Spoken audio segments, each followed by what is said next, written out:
regards to the 680 undocumented immigrants who were arrested and detained by ICE, what should undocumented people who are arrested and detained by ICE under these circumstances do?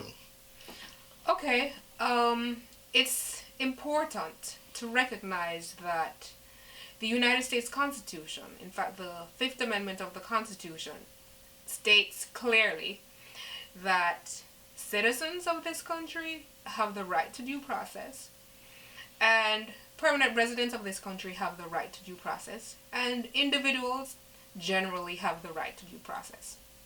So, the right to due process is not just limited to citizens and permanent residents of this country.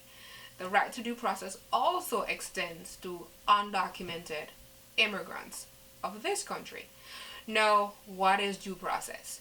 The Constitution essentially says that persons should not have their life, liberty, or their property be removed from them or taken away from them without going essentially before an adjudicative body to assert their claim or to assert their defense. So essentially, if someone is here in the United States and they are rounded up in an immigration raid, do they not have the right to due process? Yes, they too have the right to due process. They have the right to appear before an immigration judge or some other adjudicative body and to make their claim, to seek whatever relief they can obtain and then pursue that. Now, there are many persons that was recently rounded up. You mentioned 680 individuals that was rounded up in this Immigration and Customs Enforcement raid at this meat processing plant in Mississippi.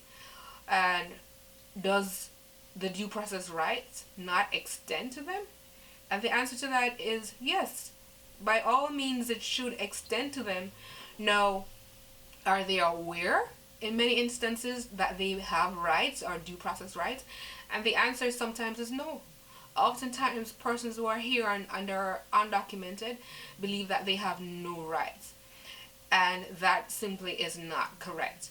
Now, if you're one of those individuals that have been detained or arrested, then you want to make sure that you contact a competent immigration attorney as soon as you can. There is the expression, or the saying that goes, people perish because of lack of knowledge. And oftentimes, persons are removed from the United States because they're simply unaware of their rights. So, if you personally don't know of your rights, then how can you obtain that knowledge? You have to therefore see the attorneys as a conduit in terms of providing you with that knowledge so that you can make meaningful decisions, so that you can empower yourself. And if you are detained by Immigration and Customs Enforcement, you need to know that you can obtain that knowledge. If you have a competent lawyer that can properly represent your interests, then you improve the chances significantly that you can make a viable and reasonable claim before the court.